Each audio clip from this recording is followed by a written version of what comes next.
Bismillahirrahmanirrahim. Assalamualaikum warahmatullahi wabarakatuh. Halo Sobat Indonesia, kembali lagi bersama DSR Course. Kita akan belajar tentang tense lagi, lanjutan dari nomor 4 kemarin, yaitu past continuous tense. Nah, dari nomor 1, 2, 3, 4, 1 dan 2 kita belajar tentang present, 3 dan 4 kita belajar tentang past. Selanjutnya nomor 5 kita akan membahas tentang ya, betul, future. Masa depan atau masa yang akan datang. Nah, sebelum kita bahas panjang lebar tentang verb, noun, dan adjective, kan rumusnya ada 3. Sama halnya dengan rumus untuk present dan past. Simple future tense juga punya 3 rumus. Untuk yang verb, yang kedua untuk noun, dan yang ketiga untuk adjective. Ya, 1 verb, 2 noun, 3 adjective. Nah, sebelum kita bahas satu persatu, seperti biasa kita pahami dulu apa sih definisi dari simple future tense. Yuk kita ke definition.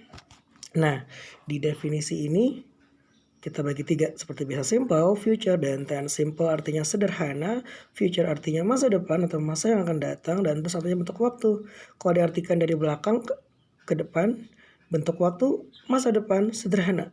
Nih, yaitu definisinya dari simple future tense adalah yaitu bentuk waktu yang terjadi di masa yang akan datang atau masa depan yang sederhana. Jadi yang bakalan aja ya, masih belum dilakukan atau belum dilaksanakan, namun masih rencana. Betul, dan untuk ini bisa digunakan untuk verb, noun, dan adjective. Itu kata kerja, kata benda, dan kata sifat. Ya, kata bantunya apa? Ini sering kita akan muncul M1. M itu apa? Modal. One itu artinya masih dalam bentuk sederhana. Belum ada perubahan ya. Masih yang belum yang past, artinya masih yang di present atau yang akan datang. Belum lampau gitu ya. Jadi shall dan will. Apa aja sih shall dan will? Apa itu modal? Dan bagaimana caranya menggunakan kalimat dalam bentuk simple future tense? Nah, langsung aja kita masuk ke materi rumus yang pertama, yaitu rumus yang kata kerja, yaitu bagian A, rumus yang verb. Oke, kita lanjut ke rumus verb. Hari ini kita belajar tentang rumus yang verb dulu ya, satu persatu. Teman-teman, untuk Sobat Indonesia juga belajar sama-sama. Cluenya atau ciri-cirinya ada 3. Ciri yang pertama menggunakan modal yang pertama ya, yang shall dan will dulu. Belum menggunakan yang should atau would, itu nanti, itu waktu di past future. Dan untuk di simple future ini kita gunakan shall dan will, bagian dari modal. Masih ingat teman-teman modal itu apa aja? Kalau lupa nanti kita buat video lagi tentang apa aja sih modal itu ya. Jadi ada macam-macam ya, ada shall, ada will, ada can, dan lain-lain, banyak. Langsung kita fokus kembali ke materi simple future ya. Nomor 2-nya menggunakan verb 1. Ya, karena nggak mungkin menggunakan verb 2 karena verb 2 itu bentuknya lampau. Sedangkan ini masih simple future, jadi gunakan yang verb 1. Karena rumusnya verb, jadi gunakan verb 1. Jangan gunakan noun atau kata sifat ya. Karena itu beda rumus. Ciri-ciri ketiga, use adverb of time yang future. Iya, gunakan kata keterangan waktu yang memang untuk kategori masa depan atau masa yang akan datang. Contoh nih, sampai great ya. Tomorrow, next week, next month, next year, next generation, dan lain-lain. Maksudnya yang bentuknya yang akan dilaksanakan pada waktu yang akan datang, bukan yang udah lewat ya, atau masa lampau. Udah jelas ya, namanya juga future, jadi masih rencana. Nah, kita langsung ke pattern. Untuk ke rumus untuk kalimat positif atau affirmative sentence. Untuk yang affirmative sentence atau kalimat positif, ada subject plus modal tadi ya, shall, will, plus verb 1 plus object atau complement, plus adverb of time yang future ya. Tuh. Tapi sebenarnya nggak wajib-wajib juga sih adverb of time, bisa masukkan ke rumus supaya lebih ciri-cirinya supaya lebih bisa diidentifikasi. Seperti itu. Selanjutnya untuk negatif sentence atau kalimat negatif, ada subject plus M1 modal tadi ya, shall dan will atau nil, plus not plus verb one plus object or complement plus adverb of time yang future. Not-nya taruh setelah kata bantu, setelah modal ini ya. Kemudian interrogative sentence ada, ya tinggal dibalik, M1 di depan, subject di urutan kedua, terus lurus deh verb one, object or complement, adverb of time, future, dan jangan lupa ditambah question mark. Seperti biasa ya, tanda tanya.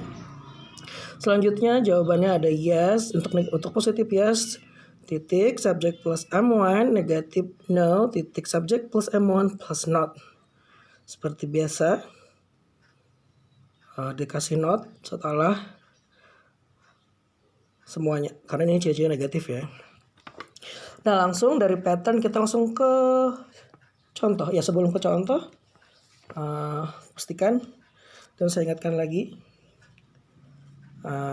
untuk ya M1 ini siapa aja sih? Ya shall dan will tadi kan. Untuk siapa aja shall, dan I, dan we, dan will untuk you, they, he, she, it. Nah sebelum kita ke latihan, teman-teman pasti bingung kan, kok ada shall, ada will. Biasanya saya pakainya I will, we will, berarti salah ya selama ini. Nah nanti itu kita bahas nanti ya teman-teman, setelah bahas tentang grammar, tentang tense, nanti kita bahas kapan aja sih penggunaan shall dan will terlepas dari rumus future tense, dan maksudnya yang bermakna akankah, haruskah, bolehkah, dan yang lain seperti itu ya, karena beda penggunaan, beda fungsi, dan beda ranah. Jadi hari ini kita belajar tentang simple future dulu ya guys. Jadi fokus ke ini. Jadi nanti kalau ada pertanyaan, tinggal layangkan dalam bentuk komentar dan saya akan jelaskan di video selanjutnya. Karena di sini kita akan bahas sederhana dulu, cakupannya kecil dulu untuk rumus simple future tense sebelum sampai ke apa aja dan di mana aja dan kapan aja penggunaan shall dan will secara komprehensif. Oke, kita fokus ke simple future tense dulu ya guys. Dan untuk contoh kita ke shall dan will, dan shall di sini sangat jarang ya terdengar shall ini untuk kalimat seperti ini ya. Inilah rumus dari bahasa Inggris yang berasal dari negara Inggris. Untuk kalimat positif atau affirmative sentence kita baca dulu. Yudi, Eri, and I shall go to the cinema tonight. Oh kok pakai shall? Bisa pakai will. Nah tadi simpan dulu penasarannya. Taruh di kolom komentar kalau masih ada yang nggak paham dengan penggunaan dan fungsi dan arti saat mengucapkan arti dari shall tersebut. Nah, Yudi, Eri, and I shall go to the cinema tonight. Yudi, Eri, dan saya akan pergi ke bioskop malam ini. Seperti itu artinya, berarti akan, berarti dia belum ngelakuin. Selanjutnya untuk negatif sentence atau kalimat negatif, we shalln't go to the cinema tonight. Yudi, Eri, and I jadi we, dan we menggunakan ya shall. We shalln't. We shall not go to the cinema tonight. Untuk interrogatifnya, kalimat negatifnya shall di depan dan we urutan kedua. Shall we go to the cinema tonight? Nah di sini bisa bermakna haruskah, akankah, akan bingung kan? Nah untuk sederhana kita sepakatin aja dulu supaya nggak bingung. Shall we go to the cinema tonight? Ya bisa bermakna haruskah, akankah gitu ya. Dalam bahasa Indonesia definisi harus dan akan agak sedikit berbeda. Cuma dalam bahasa Inggris shall we go to the cinema tonight di sini mudah dipahami, artinya dalam pertanyaan ini ada rencana apakah kita pergi ke bioskop malam ini, seperti ajakan, bisa juga pertanyaan seperti itu ya, kayak ngasih kode gitu, tapi intinya dia bertanya. Dan jawabannya untuk positif yes, we shall atau we will. Nah kan dalam ucapan sehari-hari kita juga menggunakan will. Jadi boleh aja dalam bahasa lisan gunakan we shall, we will gitu. Dan no, we shall not itu secara kaidah gramatikal kita bahasa we shalln't. Tapi yang paling populer, yang paling familiar yang kita pakai no, we won't. Ya kan, no, we will not. Jadi teman-teman boleh pakai yang shall atau will. Untuk konteks ini terserah aja, tapi kita belajar tentang grammar, jadi kita ikuti ini aja ya teman-teman. Sama aja, intinya sama aja, nggak ada yang dipersalahkan atau diperdebatkan. Jadi boleh aja, dan banyak sumber yang mengatakan yang serupa atau yang berbeda. Jadi teman-teman kalau ada masukan, ada tanggapan atau saran, kasih aja ke kolom komentar ya, taruh di kolom komentar. Sangat terbuka lebar, and please kindly keep your comments and opinion about this tense, about this comments on below di kolom komentar ya. Oke, next kita ke will.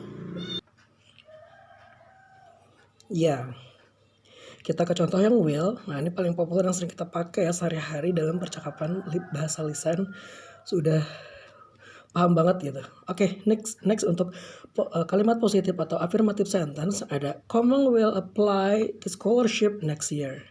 Komang akan mendaftar beasiswa tahun depan. Jadi kalau negatifnya bakalan tidak akan kan, ya udah will jadi will not.